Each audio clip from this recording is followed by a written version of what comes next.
Welcome to the Deep Dive. We're here to take a whole stack of information, pull out the really important bits, and help you get genuinely well-informed.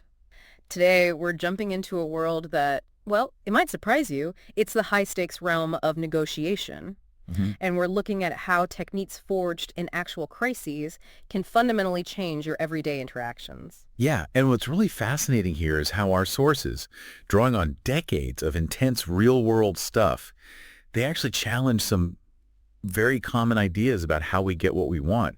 We're going to unpack a pretty revolutionary approach today. It goes way beyond just, typical bargaining. That's right. And look, our mission today is to show you negotiation isn't just for, boardrooms or hostage situations, which is what people often think. Right. It's actually fundamental to how we interact as humans.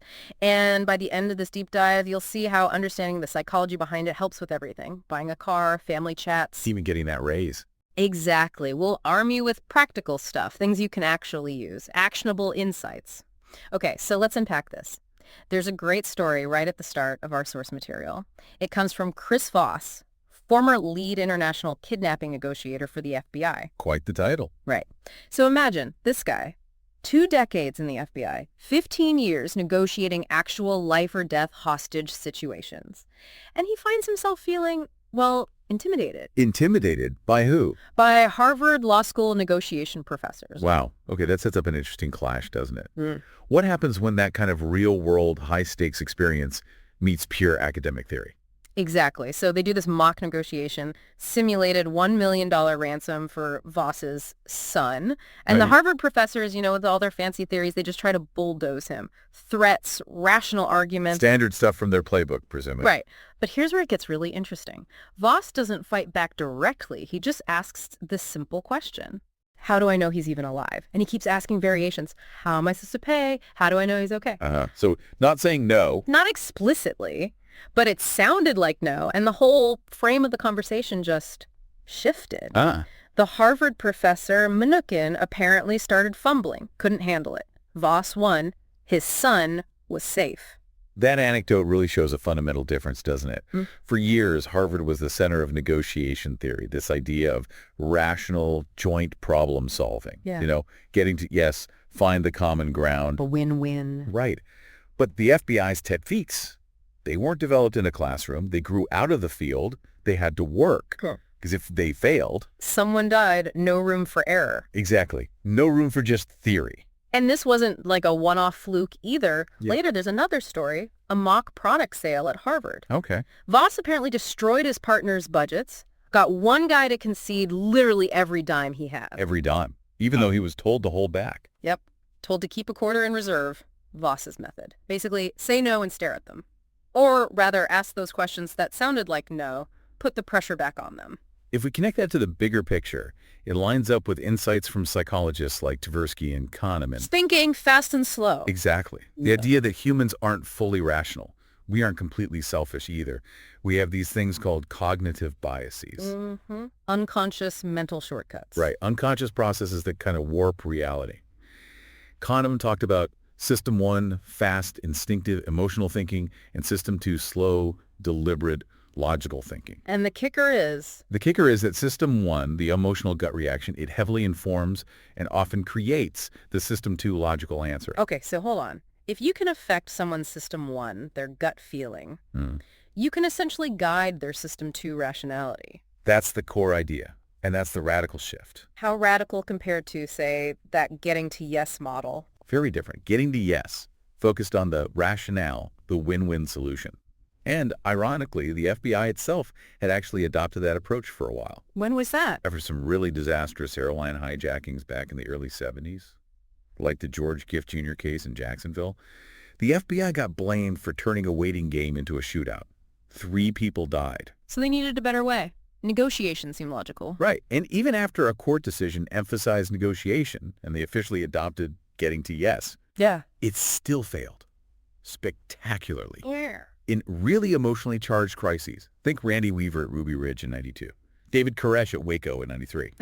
Right. You can't exactly find a rational win-win with someone who believes they're the Messiah. Precisely. The rational approach just breaks down when faced with pure irrationality or intense emotion. So what came out of those failures? Well, it led to the FBI forming the Critical Incident Response Group, CIRG, in 1994. Okay. And they asked this simple question to about 35 experienced officers. Right. What were your real-world incidents actually like? And the answer? Almost all of them were emotionally driven crises, not rational bargaining sessions. So that confirmed it. It confirmed they needed to, quote, laser focus on the animal, emotional and irrational.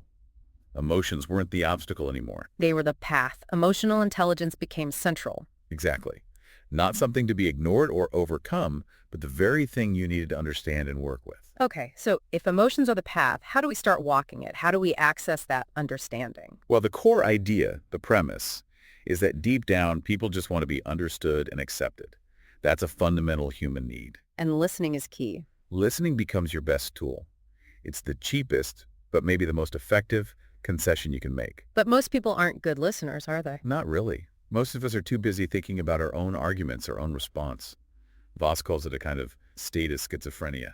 Everyone's just hearing the voice inside their own head. Right, planning our comeback instead of truly hearing them. Exactly. So to quiet that noise, both in your head and in theirs, you have to make your soul focus the other person.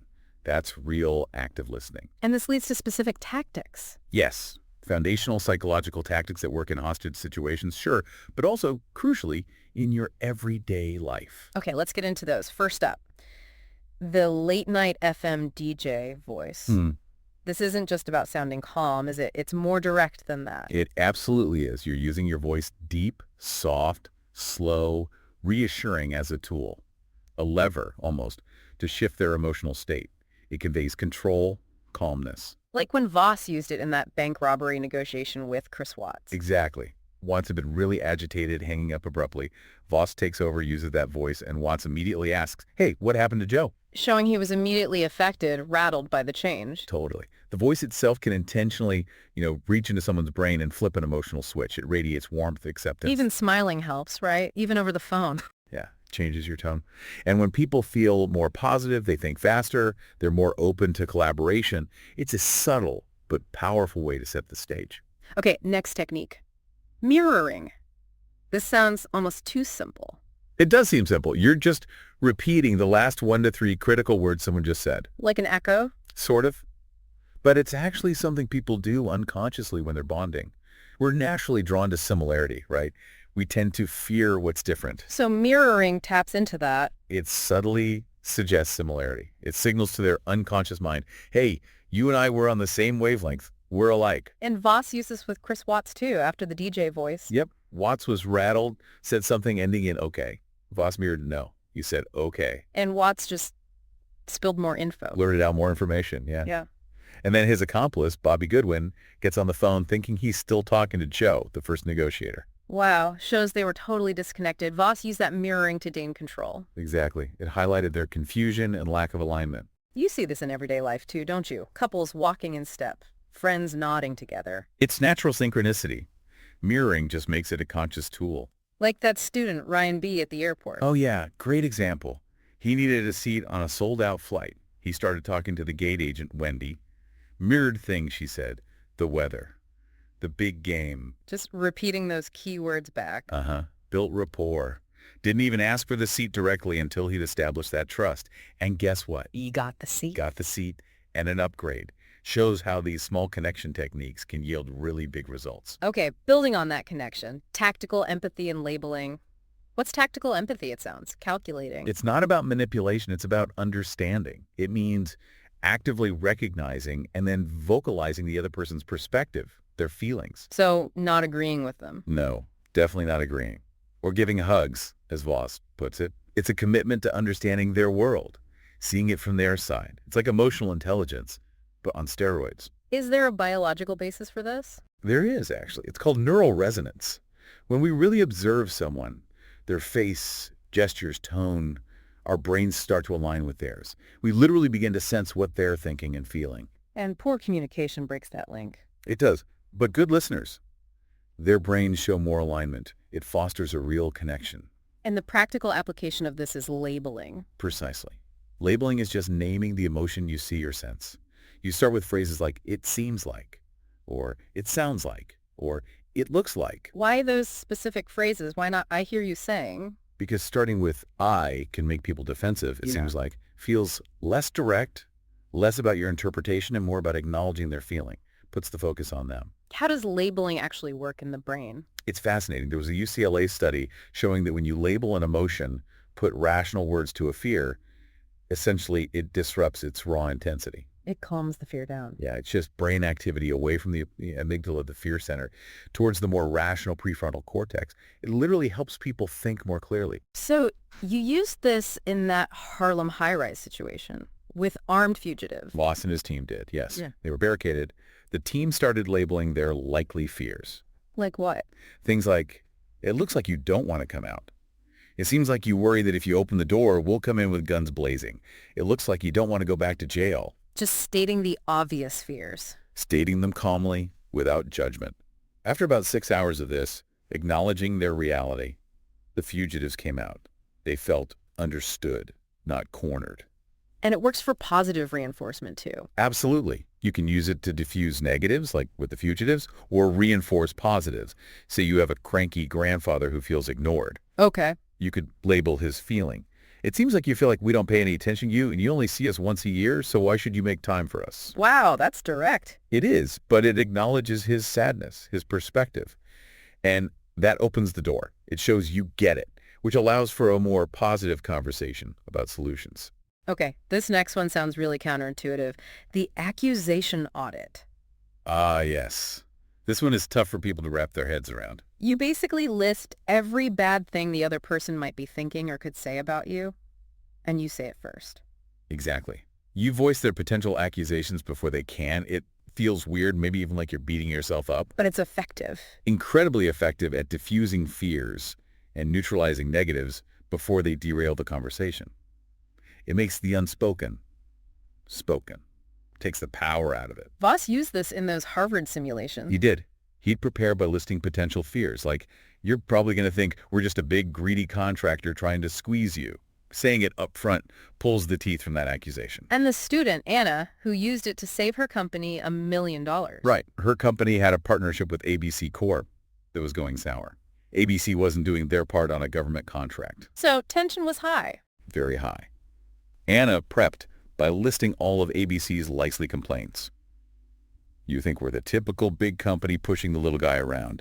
You think we broke our promises about the work. And she just said those things at the start of the meeting. Pretty much. She started by saying, you may feel like we have treated you unfairly, that we changed the deal. We acknowledge that you believe you were promised this work. How did they react?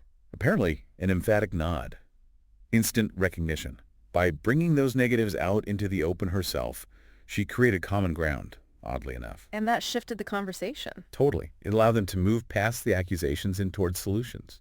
ABC actually ended up proposing cuts themselves because the atmosphere was safe enough to problem solve. It's about neutralizing the negatives first. Okay, so we've covered disarming fears, building understanding. But what about the goal? What about getting to yes? Most negotiation advice centers on that. Right. And this is where the approach really diverges. Because in this framework, yes is often seen as, well, potentially a trap. A trap! It can be a counterfeit yes. Someone says yes just to make you go away, or because they feel pressured, but they have no real intention of following through. It's a dodge. So pushing for yes can backfire. It definitely can. Yeah. And here's a really counterintuitive part. No is actually incredibly valuable. No is valuable. How? Think about it. Saying no gives the speaker a feeling of safety, of control. It lets them draw a line, define their boundaries. It feels protective. Okay, I can see that. It feels empowering to say no. Exactly. And paradoxically, allowing someone to say no, even inviting it, often lowers their guard and opens the door for real engagement. They feel safe enough to actually talk. There's a story about Voss himself trying to get into the FBI's negotiation team. Yeah, when he first applied, the head of the unit, Amy Bonnero, just kept telling him no. Ouch! That sounds like rejection. But it wasn't, really. Yeah. Her no's bought her time. They allowed her to assess him to pivot. Eventually, she didn't just say yes, she gave him a specific path forward. Which was... The volunteer at a suicide hotline, where she had started. He did it, proving his commitment. The no wasn't the end. It was the start of the real process. So how do you use this power of no? Do you wait for it? You can actually invite it. Instead of asking, do you have a few minutes to talk, which pressures them into a potentially fake yes, You ask. try asking, is now a bad time to talk? Ah. So if it is a bad time, they can say yes, meaning yes, it's a bad time, without feeling rude. Exactly. And they'll often suggest a better time. Or they'll say, no, it's not a bad time. And now you have their undivided attention because they made the choice to engage. It respects their autonomy. That student, Marty, who is facing dismissal. Right, her supervisor was jealous. Instead of arguing, she framed a question designed to elicit a no that actually meant yes for her. What was the question? Something like, is it a ridiculous idea for me to continue doing this job effectively without it causing problems? So if the supervisor says, no, it's not ridiculous. Yeah, he's essentially agreeing she should keep the job. It nudged him into making the decision rather than her begging. She kept her job and he felt in control. Clever. So no protects people. It lets real issues surface. It gives thinking time. And frankly, if you can't get a no out of someone despite trying, that could be a red flag. Meaning? It might signal they're indecisive or hiding something or not really empowered to make a decision. If there's no possibility of no, you probably don't have a real deal yet. No often means no go. Okay, so if yes is often shallow and no is surprisingly useful, what are we aiming for? What's the magic phrase? The sweetest two words in negotiation, according to Voss. That's right. That's right, not you're right. No, there's a subtle but crucial difference. Your right can often just mean, okay, fine, I'll stop arguing, but without real buy-in. It's passive agreement. Like Voss's son, the football player. Exactly. Brandon, the lineman. He kept saying you're right when his dad told him he needed to dodge blocks, but his behavior didn't change. So what worked? Voss changed tactics. He summarized the underlying belief. You seem to think it's unmanly to dodge a block. And Brandon said. That's right. And that was a breakthrough. He wasn't just agreeing. He was acknowledging the core issue, the belief holding him back. That allowed him to actually change. That's right. Signals a moment of realization for them. And this played out in that huge hostage case, Jeffrey Schilling in the Philippines. Absolutely critical moment there. The kidnapper, Sabaya, was demanding $10 million, talking about 500 years of oppression. It was completely stalled. Right. Rational negotiation wasn't working. Not at all. So Voss coached the Filipino negotiator, Benji, to do something different. He told him to summarize Sabaya's entire worldview, all the grievances, the history, the nonsense, as Voss put it. Summarize the kidnapper's perspective. Fully. Benji used mirroring, labeling, all the techniques to soften him up first. Then he delivered this comprehensive summary of the world according to Abu Sabaya, hitting all the emotional notes. And Sabaya's reaction. Silence for almost a full minute. Then he just said, that's right. And after that, the $10 million demand, the historical grievances, gone. Never mentioned money again. That's right, signaled genuine understanding had been achieved. It unlocked the negotiation. Schilling eventually escaped. It was the turning point, built entirely on getting the other side to feel truly heard and understood at a deep level. Okay, so alongside getting to that's right, how do we keep the conversation moving forward, especially when things get tough, without sounding demanding? That's where calibrated questions come in. These are carefully framed, open-ended questions. Typically starting with, Usually how or what. They're designed to avoid simple yes or no answers. and the goal is, The goal is to make your counterpart pause, think, and actually help you solve your problem. They subtly shift the burden. and they don't feel like attacks. No, because they're questions, not statements. Statements give people something to push back against. Questions invite collaboration. Just be careful with why. It can often sound accusatory, put people on the defensive. So asking, how am I supposed to do that instead of, I can't do that? Precisely. The implication is, I want to help you, or I want what you want, but there's an obstacle. How can we overcome it? You're requesting their help, leveraging their intelligence, Which works well with certain personality types. especially with assertive or ego-driven people. It empowers them to be the problem solver. It's that subtle art of letting someone else have your way. Like in the Jose kidnapping case in Ecuador, the demand was $5 million. Yes. And Jose's wife, Julie, was coached to use calibrated questions relentlessly. Such as, How do I know Jose is alive? How can we possibly raise that much money? How am I supposed to get you that money immediately when I have to sell everything? so she's constantly putting the how back on them. Constantly. It bought invaluable time, created logistical hurdles for them, and put the pressure squarely on the kidnappers to figure things out. And the ransom came way down. Down to $16,500. And eventually, the delays caused by her questions meant the guards lost interest, peeled off, and Jose managed to escape. The questions created the conditions for his escape. And Kelly, the student with the non-paying client. Same principle. Client asks for more work, hasn't paid for the last lot. Instead of demanding money, Kelly says calmly, How am I supposed to do that? Exactly. I'd love to help, but how am I supposed to do that? It signals willingness, but highlights the problem they need to solve. The client had to address her payment issue to get the new work done. She got paid. It's about making your implementation problem their problem. So we've got these powerful tools, but how do we know when we've really got commitment? Not just a superficial yes or even a single, that's right. Good question. That leads us to the rule of three. Rule of three. Yeah, the idea is to get your counterpart to agree to the same thing or affirm the same point 3 separate times in the course of the conversation. How do you do that without sounding like a broken record? You use different techniques. Yeah. Maybe you get a yes to a calibrated question first. Later, you might label their implied agreement and get a that's right.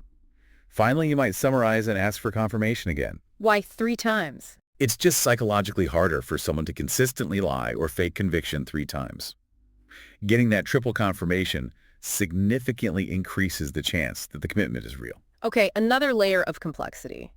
People themselves. We aren't all the same. How do different personality types affect negotiation? That's crucial. Understanding bargaining styles is key, because the biggest trap is the I am normal paradox. Meaning, we assume everyone thinks like us? Exactly. We assume they value the same things, react the same way, but they don't. Broadly, negotiators fall into 3 styles. Accommodators, assertives, and analysts. Okay, break this down. Accommodators. They prioritize the relationship. They like rapport, back and forth exchange, aiming for win-win. They can sometimes build great rapport but struggle to close the deal. And silence. To them, it often feels like anger or disapproval. You're right. Then assertives. Time is money for them. They're direct, focused on the goal, love to win, get it done now. Silence to an assertive. It's just dead air, an opportunity for them to talk more. Voss identifies himself as an assertive. And analysts. Analysts are driven by avoiding mistakes. They're meticulous, data-oriented, need time to think. They can seem cold or distant. Silence to an analyst. It means they're processing, they're thinking. Don't interrupt them. So the key is identifying their style? And adapting your approach. Treat them how they need to be treated, to feel comfortable and understood, not how you would want to be treated. That's a huge leap in effectiveness. What about actual bargaining, like haggling over price? Yeah, the sources get into specific tactics. Experienced negotiators often use extreme anchors. Starting really high or really low? Exactly, to kind of set the range. And they expect pushback, they expect to take a punch. They also usually want the other side to name a price first, if possible. It gives away information about their expectations and limits. And there's a specific system mentioned, Ackerman. The Ackerman model, yeah.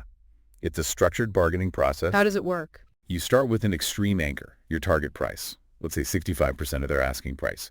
Then you make planned concessions. Your first raise might be to 85%, then 95%, then maybe 100% of your target. So the concessions get smaller each time. Progressively smaller, right. And you use calibrated questions throughout to justify why you can't go higher. And often you end on a non-round number. Why a non-round number? Like $4,751 instead of $5,000. It sounds calculated, like you've reached your absolute limit based on specific figures, not just plucked a round number out of the air. It adds credibility. Voss used this in Haiti. Got a $150,000 ransom down to $4,751. And the student negotiating rent, Michero. Same system. Asking price $2,000. He anchored way down at $730, a specific non-round number. Used calibrated questions. How am I supposed to? Made small, incremental, non-round offers. And ended up at? $1,829. Again, specific. He didn't just ask for less. He followed a structured process that made his position seem firm and well-reasoned.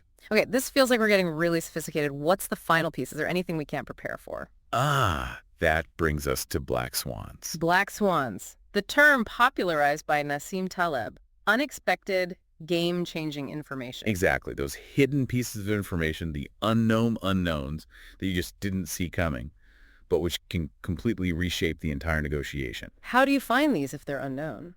You can't guarantee finding them, but you increase your chances by staying curious, asking tons of open-ended questions, paying intense attention to nonverbal cues, listening for what's not said, the pauses, the inconsistencies. Conventional questioning often misses them because it just confirms what we already suspect. There was a tragic example, the Rochester bank robbery in '81. Yeah, the hostage taker, Griffin, killed several people but made no demands for money or escape, which was confusing. Right. In a rambling note he left, he wrote the line, "After the police take my life." But it was missed, A black swan indicating. indicating he didn't want to escape. He wanted suicide by cop. The FBI, operating on standard assumptions about bank robbers wanting money, missed this crucial piece of hidden motivation. What a chilling lesson. It really teaches us humility, the need to stay flexible, adaptable, always questioning our assumptions. Always keep that beginner's mind open to the possibility that we're wrong about the situation. And black swans tie into the idea of leverage. Directly. Leverage isn't static. It's about perception. It's fluid, and you can often shape it. Black swans are often the hidden sources of leverage. What kinds of leverage are there? 3 main types. First, positive leverage. Your ability to give them something they want or withhold it. Simple carrots. Okay. Second, negative leverage. Your ability to make them suffer. This often ties into loss aversion. People hate losing more than they like winning. You don't threaten directly, but you might subtly label their fear of loss. How would you do that? Maybe say something like, "It seems like you strongly value the fact that you've always maintained a perfect payment record. You're highlighting what they stand to lose if the deal goes bad." And the third type? Normative leverage. This is about using their own norms, standards, and values against them, showing an inconsistency between their actions and their stated beliefs. It appeals to their sense of fairness or identity. So you need to understand their worldview. Absolutely. Voss calls it knowing their religion, not necessarily literal religion, but understanding what drives them, their core principles, their reason for being. Like with Dwight Watson, the farmer protesting in D.C. Exactly. He was a veteran with a strong code of military honor. Understanding that was key. The FBI didn't just pressure him. They appealed to that code, emphasizing that his message, his protest, would only survive if he did. That was normative leverage. And there was a specific phrase that worked. In the final hours, after a 48-hour standoff, someone mentions the dawn of the third day. Biblical reference? Apparently resonated deeply with Watson's religious beliefs. He paused, then just said, "I'll come out." It was a black swan tied to his worldview, providing an honorable way for him to surrender within his own framework. It wasn't about force. It was about understanding his religion. Wow. What a journey. From Harvard classrooms to tense standoffs. It's clear that negotiation done this way is so much more than just haggling. It really is. You could call it applied people smarts. Yeah. It's not about being nice necessarily or just trying to force a yes. It's about digging deeper, understanding those emotional currents that really drive decisions. And I think the most powerful takeaway is that negotiation viewed like this is really the heart of collaboration. It's how we can take conflict, potential conflict, and turn it into something productive. Something meaningful. Yeah. It lets us connect better, influence effectively, and just achieve more, really, in all parts of life. And the best part is, like you said earlier, these aren't just for FBI agents. These are skills you can practice literally every day. Getting a better deal on a car, asking for that raise, even just, navigating bedtime with your kids. It's about taking back some control in the conversations that shape our lives, armed with a better understanding of what makes people tick. And remember, embracing these ideas isn't just about getting what you want. It's also about learning how to move others towards a better outcome, too. Finding better solutions together. So, thinking about all this, what really stands out to you, the listener, from our deep dive today? Maybe think about a recent conversation you had. How might you have approached it differently using some of these ideas? Yeah, give that some thought. Because the power to truly understand and influence others, it's genuinely right there, in your hands, waiting for you to use it.